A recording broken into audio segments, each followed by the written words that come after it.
প্রভু যীশু খ্রিস্টের বিজয়ের নামে আপনাদের প্রত্যেককে জানায় অনেক অনেক শুভেচ্ছা।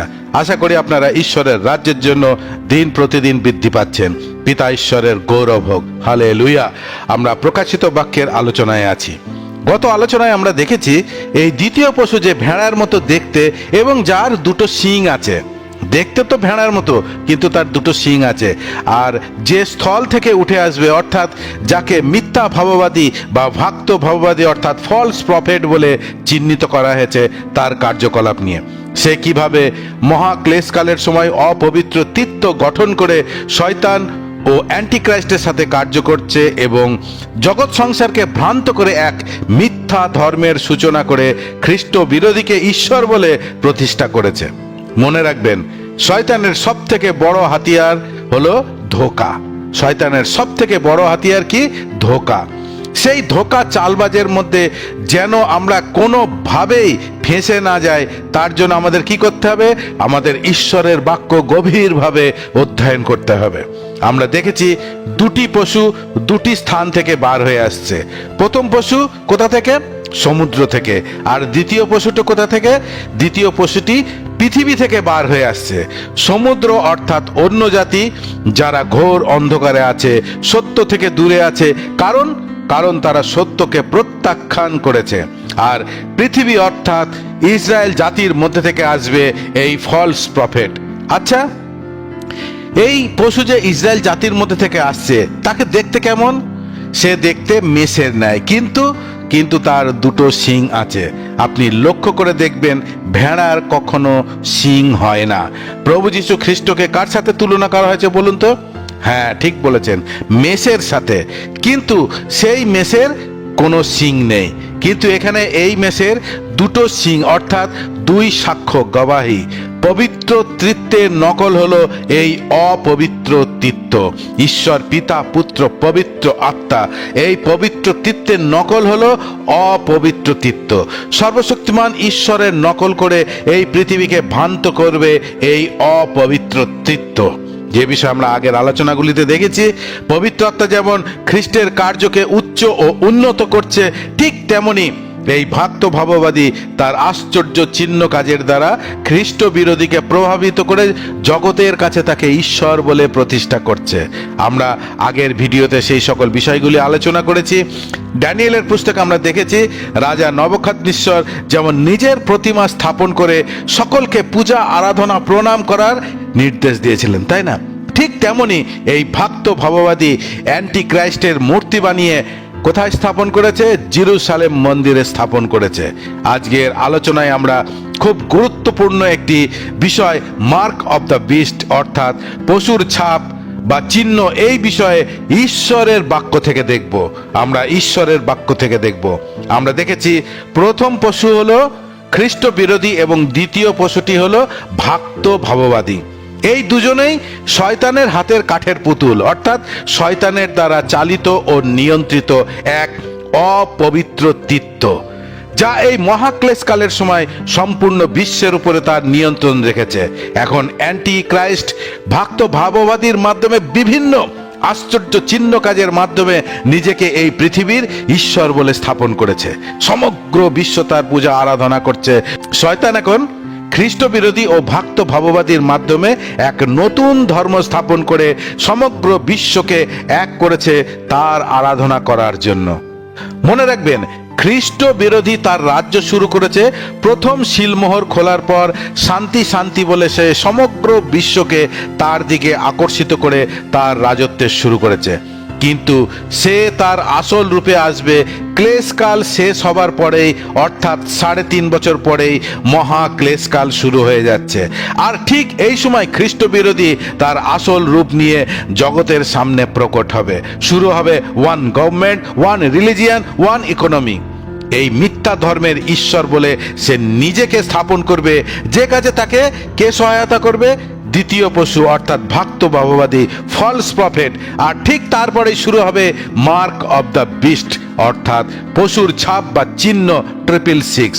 খুব ভালো করে মনে রাখবেন, আমি আবার বলছি, খুব ভালো করে মনে রাখবেন, তার আগে এই মার্ক অব দ্য বিস্ট অর্থাৎ পশুর ছাপ বা চিহ্ন 666 আসবে না।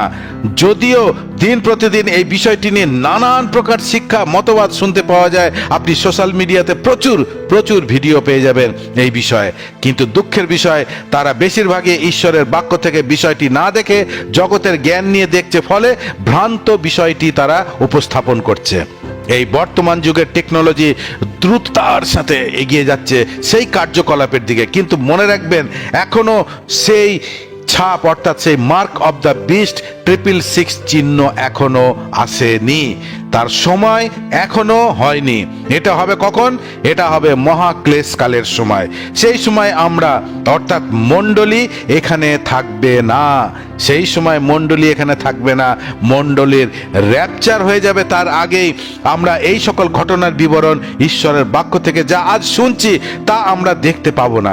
হ্যাঁ, যারা র্যাপচারে যেতে পারবে না অর্থাৎ যারা প্রভুর গুপ্ত আগমনের জন্য প্রস্তুত নয়, ঈশ্বরের বাক্যকে হালকাভাবে নিয়ে খ্রিস্টীয় জীবনযাপন করছে, নামমাত্র খ্রিস্টান, তাদের কথা বলছি, তাদের জন্য এবং সেই সঙ্গে এই জগতের লোকদের জন্য যারা খ্রিস্টকে প্রত্যাখ্যান করেছে তাদের জন্য আসছে সেই ভয়ানক দিন। দেখুন, আজ সারা বিশ্বে বিভিন্ন প্রকার ধর্ম ও মতবাদ, রীতিনীতি, আচার অনুষ্ঠান আছে, তাই না? কিন্তু কিন্তু সেই মহাক্লেশকালের সময় কেবলমাত্র একটি ধর্ম, মতবাদ, রীতিনীতি ও আচার অনুষ্ঠান হবে, আর সেই উদ্দেশ্যে এই মূর্তি স্থাপন করা হয়েছে, যে মূর্তি কথা বলবে। ঠিক শুনেছেন, যে মূর্তি কথা বলবে। সমগ্র বিশ্ববাসীকে নিজ নিজ ধর্ম, মতবাদ, রীতিনীতি ও আচার অনুষ্ঠান সব কিছু ত্যাগ করে সেই মূর্তিকে ঈশ্বর বলে সম্মান করে প্রণাম করতে হবে। ফলস প্রফেট এই সকল কার্য করবে সেই সময়। যাই হোক, আজ আমরা দেখব খ্রিস্ট বিরোধী অর্থাৎ শয়তানের কার্যকলাপ। কারণ শয়তান এখন কোথায় আছে? শয়তান এখন খ্রিস্ট বিরোধীর মধ্যে আছে। সে খ্রিস্ট বিরোধীর মধ্যে থেকে সে তার কার্যকলাপ করছে। সে কি কি কার্যকলাপ করতে চলেছে সেই সময়, সেই বিষয়গুলি ঈশ্বরের বাক্য থেকে আজ আমরা দেখব। আজ আমরা প্রকাশিত বাক্য 13 অধ্যায় 15 থেকে 18 পর্যন্ত দেখব। এর আগে 14 পদের আলোচনায় আমরা দেখেছি ভক্ত ভাববাদী অ্যান্টিক্রাইস্টের একটা মূর্তি বানিয়েছে এবং সেই মূর্তি জেরুজালেম মন্দিরে স্থাপন করেছে। আসুন আমরা দেখব এই মূর্তির বিষয়ে ঈশ্বরের বাক্য আমাদের কি বলে। আমি কয়েকটি রেফারেন্স দেখব। প্রথমে দেখব গীত সংহিতা তার 135 অধ্যায় 15 থেকে 17 পদ। আমি বিসিবি ট্রান্সলেশনটি পড়ছি। সেখানে লেখা আছে, জাতিদের প্রতিমাগুলি রূপ ও সোনা দিয়ে তৈরি, মানুষের হাতে গড়া। তাদের মুখ আছে কিন্তু তারা কথা বলতে পারে না, চোখ আছে কিন্তু তারা দেখতে পায় না, তাদের কান আছে কিন্তু তারা শুনতে পায় না, এমনকি তাদের মুখে প্রাণের নিঃশ্বাস নেই। এবার দেখবো আমরা হবক্কুক 2 অধ্যায় 19 পদ। লেখা আছে, ধিক তাকে যে কাঠকে বলে জীবিত হও, ধিক তাকে যে কাঠকে বলে জীবিত হও, আর নির্জীব পাথরকে বলে ওঠো। সেটা কি পথ দেখাতে পারে? এটা সোনা ও রূপ দিয়ে আবৃত, এর মধ্যে কোনো শ্বাস নেই। এই সকল বাক্যের দ্বারা সর্বশক্তিমান ঈশ্বর খুব খুব পরিষ্কারভাবে উল্লেখ করেছেন যে মূর্তির কোনো শক্তি নেই, কারণ তা মানুষের হাতে গড়া। তাদের মুখ আছে কিন্তু তারা কথা বলতে পারে না, চোখ আছে কিন্তু তারা দেখতে পায় না, তাদের কান আছে কিন্তু তারা শুনতে পায় না, এমনকি তাদের মুখে প্রাণের নিঃশ্বাস নেই। জাস্ট একটা মূর্তি।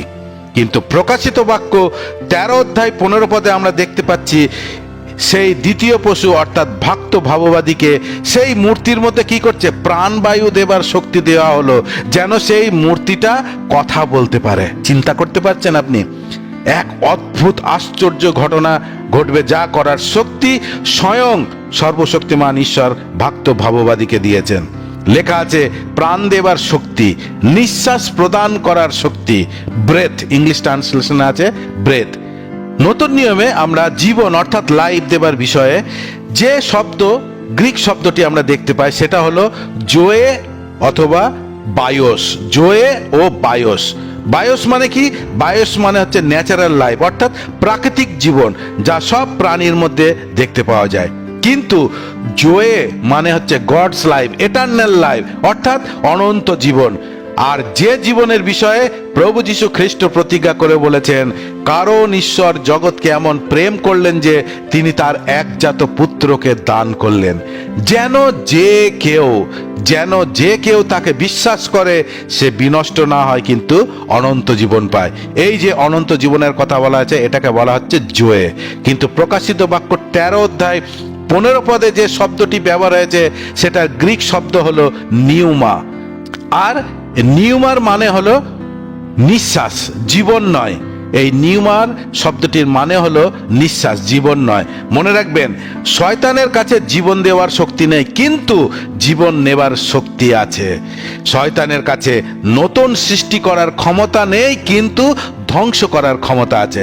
শয়তানের কাছে পাপ করানোর ক্ষমতা আছে, কিন্তু ধার্মিকতার শক্তি শয়তানের কাছে নেই। দেখুন, আশ্চর্য চিহ্ন, চমৎকার, আশ্চর্য কাজ দুই ধরনের আছে। এক আশ্চর্য কাজ হয় সর্বশক্তিমান ঈশ্বরের পক্ষ থেকে, এবং আরেক আশ্চর্য কাজ হয় শয়তানের পক্ষ থেকে। তাহলে এই দুটোর মধ্যে পার্থক্য কি? আপনি কি করে বুঝবেন কার পক্ষ থেকে এই আশ্চর্য কাজ হয়েছে?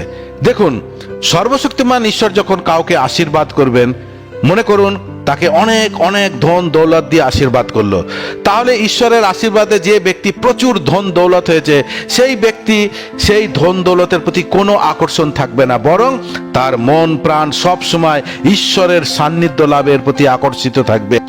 ঈশ্বরের সাথে তার এক গভীর সম্পর্ক থাকবে। দিন প্রতিদিন সেই ব্যক্তি ঈশ্বরের রাজ্যের জন্য বৃদ্ধি লাভ করবে। আর অপরদিকে এই কাজ যখন শয়তানের দ্বারা হয়, তখন সেই ব্যক্তির আকর্ষণ কেবলমাত্র সেই ধন দৌলতের প্রতি থাকবে। কি করে আরো আরো বৃদ্ধি লাভ করা যায় সেই দিকে সব সময় তার চিন্তা ভাবনা থাকবে। তার জন্য সে যে কোনো প্রকার মন্দ কাজ করতে সর্বদা এগিয়ে যাবে। তার চিন্তা ভাবনা, মন প্রাণ সব সময় সেই বিষয়ের প্রতি থাকবে, কি করে আরো আরো আরো বৃদ্ধি লাভ করা যায়। সে ঈশ্বরের সান্নিধ্য থেকে অনেক অনেক দূরে থাকবে, কারণ তার কাছে সময় নেই। অবশ্য লোক দেখানো ধর্মকর্মে সে আবার সবার আগে থাকবে। মনে রাখবেন, যে আশ্চর্য কাজ, চিহ্ন, চমৎকার দ্বারা ঈশ্বরের সান্নিধ্যে আসার আকর্ষণ বৃদ্ধি লাভ করবে, ঈশ্বরের সঙ্গে এক গভীর সম্পর্ক গড়ে তোলার আকাঙ্ক্ষা বৃদ্ধি লাভ করবে, এক নতুন সৃষ্টি হয়ে গড়ে উঠবে, মন পরিবর্তন হবে, সেই আশ্চর্য কাজ সর্বশক্তিমান ঈশ্বরের তরফ থেকে হয়। কিন্তু যে আশ্চর্য কাজের দ্বারা মানুষ শুধুমাত্র নিজে স্বার্থ লাভের চেষ্টা করে, যে আশ্চর্য কার্যের দ্বারা ঈশ্বরের কোনো গৌরব হয় না, সেই সকল আশ্চর্য কাজ শয়তানের পক্ষ থেকে হয়। প্রিয় ঈশ্বরের সন্তান, আজ নিজেকে মূল্যায়ন করে দেখুন, আপনার জীবনে আশ্চর্য কাজ কার পক্ষ থেকে হয়েছে। খুব খুব সাবধান। যাই হোক, আমরা 15 পদে আবার ফিরে আসি। মূর্তি কথা বলবে। আমি মনে করি এই মূর্তি যে কথা বলবে সেটা আধুনিক যুগের টেকনোলজি সংক্রান্ত কোনো বিষয় হবে, যা আজ আমাদের চোখের সামনে বিদ্যমান এবং দিন প্রতিদিন যা বৃদ্ধি পেয়েই যাচ্ছে। আমরা প্রথমেই দেখেছি অ্যান্টিক্রাইস্টকে, সে এক মৃত্যুর মিথ্যা নাটক করে আবার জীবিত হয়ে উঠেছে। লেখা আছে তার মৃত্যুজনক ঘা ঠিক হয়ে যাবে। ঠিক সেই রকম এই ঘটনাটিও হবে, ফলে মূর্তি কথা বলবে। আজ বিজ্ঞান সেই দক্ষতা হাসিল করেছে যা মানুষ কখনো কল্পনাও করতে পারেনি। সেই বিষয়গুলি আজ আমাদের সামনে এই বর্তমান টেকনোলজির যুগে ঘটছে এবং দিন প্রতিদিন তা আরো আরো বৃদ্ধি পাচ্ছে। প্রকাশিত বাক্য 17 অধ্যায় 17 পদ আমরা দেখব। খুব সুন্দর একটি বিষয় লেখা আছে, দেখুন কি লেখা আছে। আমি বিসিবি ট্রান্সলেশনটি পড়ছি। লেখা আছে, কারণ ঈশ্বর তাদের হৃদয়ে এই প্রবৃত্তি দিয়েছিলেন যেন তারা তার অভিপ্রায় পূর্ণ করে, এবং যতদিন পর্যন্ত ঈশ্বরের সমস্ত বাক্য পূর্ণ না হয় ততদিন তারা শাসন করার জন্য সেই পশুকে রাজকীয় কর্তৃত্ব দান করতে একমত হয়।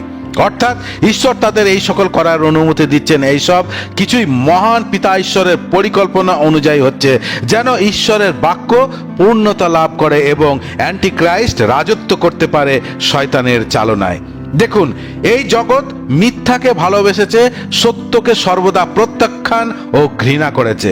তাই ঈশ্বর তাদের সেই মিথ্যার মধ্যে সমর্পণ করে দিয়েছে। লেখা আছে, যারা সেই মূর্তিকে ঈশ্বরের সম্মান দিয়ে প্রণাম করবে না তাদের হত্যা করা হবে। প্রকাশিত বাক্য 13 অধ্যায় 16 পদ লেখা আছে, আর সামান্য ও মহান, ধনী ও দরিদ্র, স্বাধীন ও কৃতদাস, নির্বিশেষে সকলকে সে বাধ্য করল যেন তারা তাদের ডান হাতে বা কপালে একটি ছাপ গ্রহণ করে। দেখুন আপনার অবস্থান কি রকম, আপনি ছোট নগণ্য কিংবা খুব মহান ব্যক্তি কিংবা ধনী কিংবা দরিদ্র কি স্বাধীন না দাস, এ নিয়ে শয়তানের কোনো মাথা ব্যথা নেই। সে চায় সকল মনুষ্যকে কেবলমাত্র তার আরাধনা করুক। সে চায় সকল মনুষ্য কেবলমাত্র তার আরাধনা করুক, তাকে প্রণাম করুক, তাকে ঈশ্বর বলে সম্মান করুক। আর এখানে আমরা সেই বিষয়টি দেখতে পাচ্ছি। ভক্ত ভাববাদী সকলকে সেই পশুর ছাপ অর্থাৎ মার্ক অব দ্য বিস্ট 666 ছাপ বা চিহ্ন নিতে বাধ্য করছে। শয়তানের একটাই উদ্দেশ্য, সকলকে এক করে তাদের উপরে নিয়ন্ত্রণ করা, তার ইচ্ছা মতো কন্ট্রোল করা। তাই সে মানুষের জীবনযাত্রার উপর নিয়ন্ত্রণ রেখে এই ছাপ নিতে বাধ্য করবে।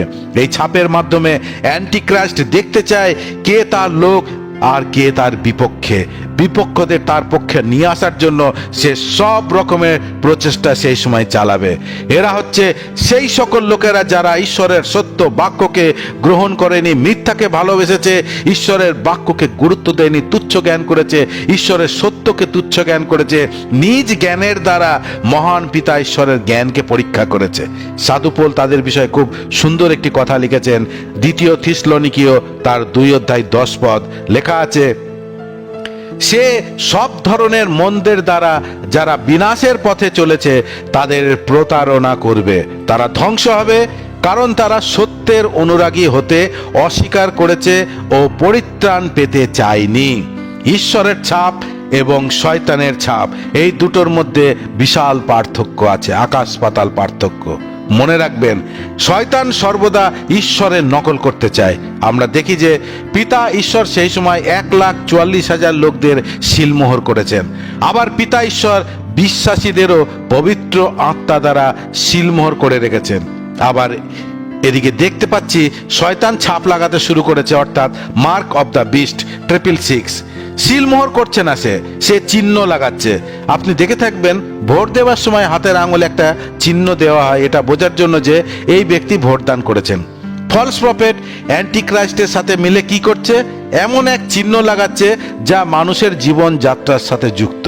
প্রকাশিত বাক্যটা 13:17 লেখা আছে, যেন ওই ছাপ না থাকলে কেউ কেনা বেচা করতে না পারে। ওই ছাপ যাদের থাকবে না তারা কেউ কেনা বেচা করতে পারবে না। সেই ছাপ ছিল ওই পশুর নাম বা তার নামের সংখ্যা। সেই ছাপ ছিল ওই পশুর নাম বা তার নামের সংখ্যা। সেই চিহ্ন ছাড়া সেই সময় কেউ কোনো প্রকার ব্যবসা বাণিজ্য, চাকরি, কেনা বেচা কিছুই করতে পারবে না। বাসে, ট্রেনে, প্লেনে, জাহাজে কোনো কিছুতেই সে উঠতে পারবে না, কোনো প্রকার যাত্রা সে করতে পারবে না। কত ভয়ানক অবস্থা হবে সেই চিহ্ন ছাড়া, একবার ভেবে দেখুন। এখন আমাদের Aadhaar card, ration card, PAN card সব কিছুই লিঙ্ক করতে হয়, তাই না? আর সেই কাজের জন্য আমরা ছুটে গিয়ে সেই কাজ আগে করি, যাতে কোনো প্রকার অসুবিধার সম্মুখীন আমাদের হতে না হয়। তাহলে সেই মহা ক্লেশকালের সময় কি হবে একবার ভেবে দেখুন। পিতা ঈশ্বর সিলমোহর লাগিয়েছেন এই উদ্দেশ্যে যে এরা আমার সন্তান, আমার লোক, এদের দায়িত্ব আমার উপর, আমি এদের মালিক। কিন্তু শয়তান যে চিহ্ন লাগাচ্ছে তার মানে এই নয় যে শয়তান তাদের মালিক। কিন্তু যে কেউ সেই ছাপ বা চিহ্ন লাগাচ্ছে সে নিজেই বলছে যে আমি অ্যান্টিক্রাইস্টের সাথে আছি, আমার আইডেন্টিফিকেশন এখন অ্যান্টিক্রাইস্টের সাথে। মনে রাখবেন, আজ এই বিশ্বে যে সকল বিষয়কে ট্রিপল ছাপ বলে অনুমান করছে সেইগুলি মার্ক অব দ্য বিস্ট নয়। বাইবেলে খুব পরিষ্কারভাবে লেখা আছে সেই ছাপ ছিল ওই পশুর নাম বা তার নামের সংখ্যা। আর আজকাল লোকেরা যাকে খুশি তাকে 666 নাম দিয়ে ঘোষণা করছে। 666 এর ছাপ এসে গেছে, না তারা বাইবেল জানে না বাক্যের তারা গুরুত্ব বোঝে, শুধু ভিডিও বানিয়ে চলে। লাইক, সাবস্ক্রাইব করুন এবং তাদের সে ভিউ বাড়ানোর জন্য নানান ধরনের 666 নিয়ে নানান ধরনের ভুল ভাল ভিডিও তারা মার্কেটে ছাড়ছে। খুব ভালো করে মনে রাখবেন, এটা হবে সেই সময় যখন এই পৃথিবীতে one government, one religion, one economy system চালু হবে, অর্থাৎ সেই মহা ক্লেশকালের সময়। তখন এই ছাপ নেওয়ার জন্য বাধ্যতামূলক নির্দেশ জারি হবে। 666 ছাপ এখনো আসেনি, কিন্তু তার জন্য এখন থেকেই টেকনোলজি সিস্টেমের মাধ্যমে এই জগৎ সংসারের লোকেদের মাইন্ড প্রোগ্রামিং করা হচ্ছে। মহাক্লেশকালের সময় 666 ছাপ নেবার প্রক্রিয়া শুরু হয়ে যাবে। এই ছাপ যারা নেবে না তাদের জীবন ভয়ানক অবস্থার সম্মুখীন হবে। আবার যারা নেবে তাদের অবস্থাও ভয়ঙ্কর হবে। দেখুন প্রকাশিত বাক্য 16 অধ্যায় 2 পদ লেখা আছে, প্রথম স্বর্গদূত গিয়ে তার বাটি পৃথিবীর উপরে ঢেলে দিলেন। এতে যারা সেই পশুর ছাপ ধারণ করেছিল ও তার মূর্তির পূজা করেছিল তাদের গায়ে বীভৎস ও যন্ত্রণাদায়ক ক্ষত উৎপন্ন হলো। মৃত্যু দুই দিক থেকেই। এই বর্তমান বিশ্বে এখন টেকনোলজির নামে যা কিছুই হচ্ছে তা সেই সিস্টেমের দিকে দ্রুততার সাথে এগিয়ে যাচ্ছে। আপনি একবার চিন্তা করে দেখুন, আজ থেকে 10-15 বছর আগে এইসব বিষয় শুনলে আশ্চর্য লাগতো, তাই না? কিন্তু এখন ছবির মতন আমাদের চোখের সামনে সব পরিষ্কার হয়ে গেছে। প্রকাশিত বাক্য তার 13 অধ্যায় 18 পদ লেখা আছে, এতে প্রজ্ঞার প্রয়োজন হয়।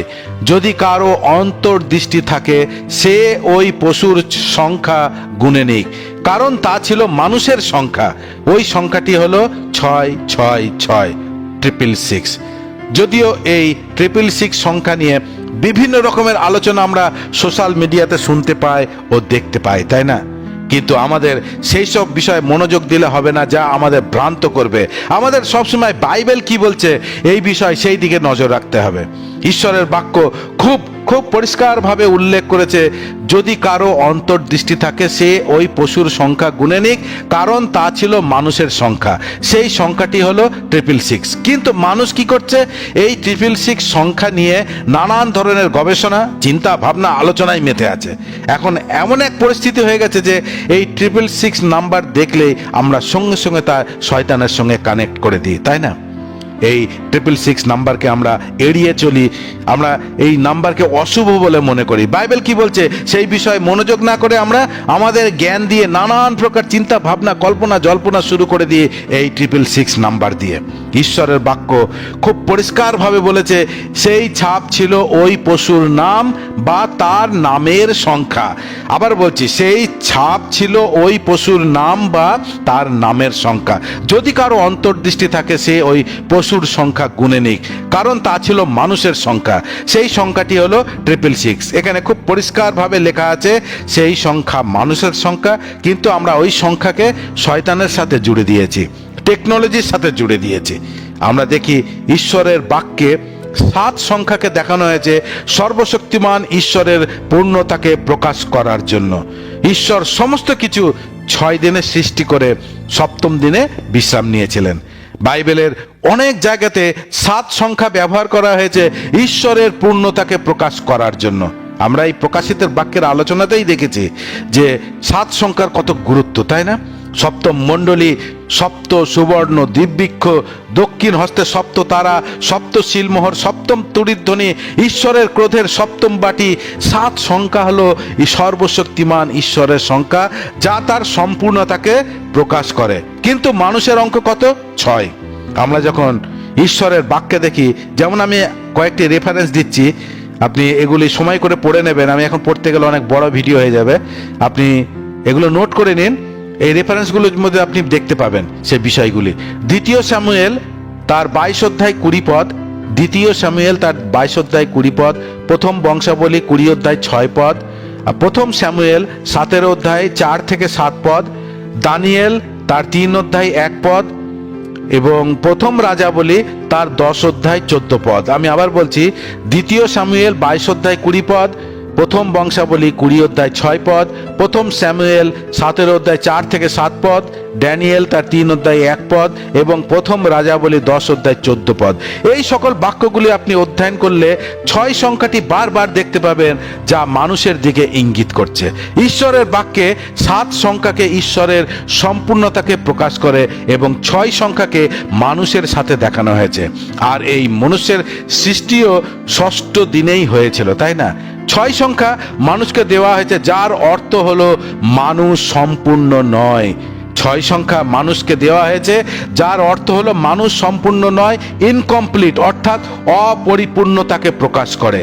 অ্যান্টিক্রাইস্ট সেও তো মানুষ, সে এই সংখ্যাকে বেছে নিয়েছে 666। এর মাধ্যমে সে অপরিপূর্ণতাকে পূর্ণভাবে প্রকাশ করতে চাইছে।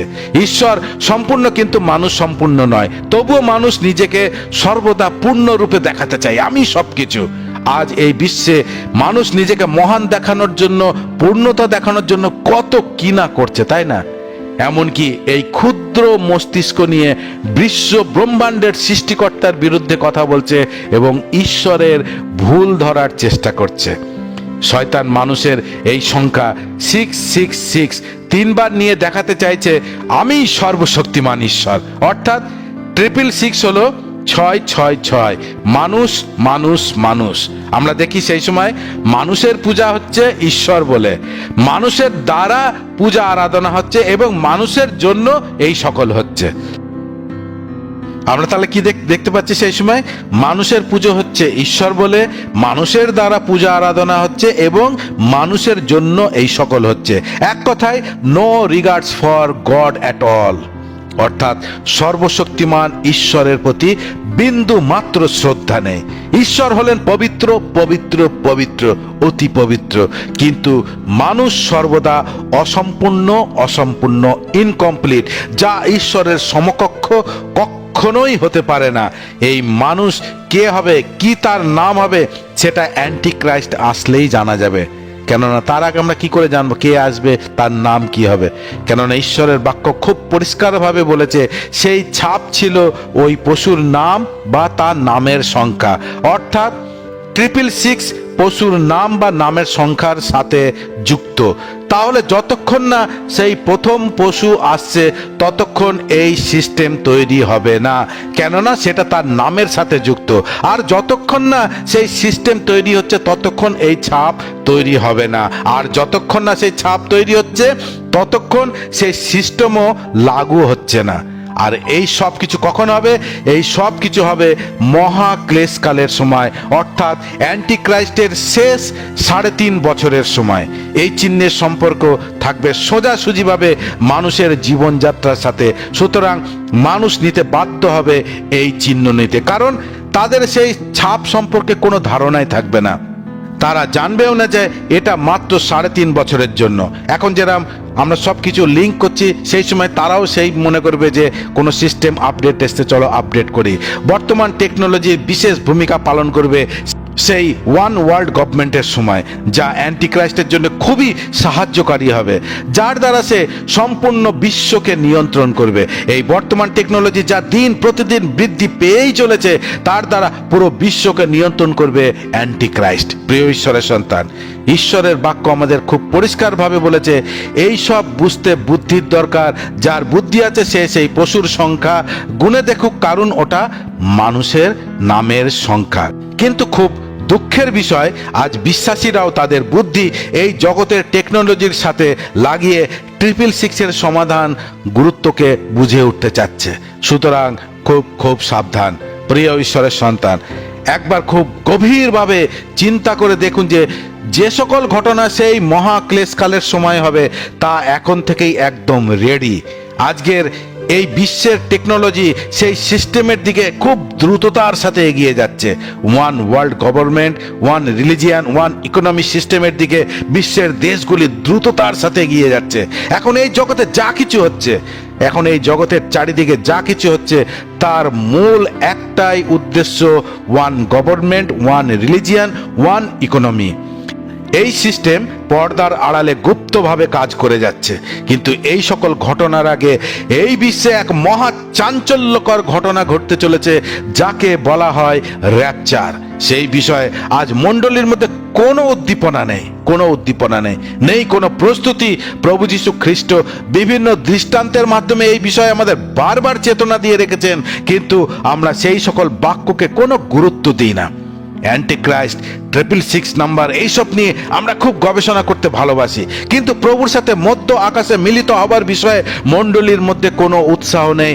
এমনকি অনেক মণ্ডলী আছে যাদের প্রভুর গুপ্ত আগমন সম্পর্কে কোনো ধারণাই নেই। যে বিষয়ে আমাদের বেশি করে জানা উচিত সেই বিষয়কে আমরা তুচ্ছ জ্ঞান করি, আর যে বিষয়ে আমাদের কোনো কাজে লাগবে না সেই বিষয় নিয়ে আমরা খুব মত্ত হয়ে আছি। ঈশ্বরের বাক্য আমাদের ঊর্ধ্বস্থ বিষয়ে চিন্তা ভাবনা করতে বলেছে। কলসিয়ার পত্রে আমাদের পরিষ্কার সাধু পৌল চেতনা দিয়েছেন, ঈশ্বরের বাক্য আমাদের ঊর্ধ্বস্থ বিষয়ে নিয়ে চিন্তা ভাবনা করতে বলেছে। আর আমরা কি করছে, ঠিক তার উল্টোটা করি। আমরা পৃথিবীর বিষয় নিয়ে এত গভীর চিন্তায় মগ্ন আছি যে আমরা ভুলেই গেছি যে আমরা স্বর্গপুরীর প্রজা। আমাদের বাসস্থান এই পৃথিবী নয়, আমরা স্বর্গপুরীর প্রজা। আমরা এই শেষ সময়ের একদম অন্তিম লগ্নে বাস করছি। প্রদীপের তেল যেন না ফুরিয়ে যায় সেই দিকে লক্ষ্য রাখুন এবং অন্যকে উৎসাহিত করুন। যে কোনো মুহূর্তে দরজা বন্ধ হয়ে যাবে। প্রকাশিত বাক্য 13 অধ্যায়ের আলোচনা আমরা 4টি ভাগে শেষ করলাম। আপনি যা শিখলেন তা অন্যকেও শেখাবেন। এরপরে আমরা 14 অধ্যায়ের আলোচনায় যাব। সুস্থ থাকুন, ভালো থাকুন এবং ঈশ্বরের রাজ্যের জন্য বৃদ্ধি পেতে থাকুন। জয় যিশু।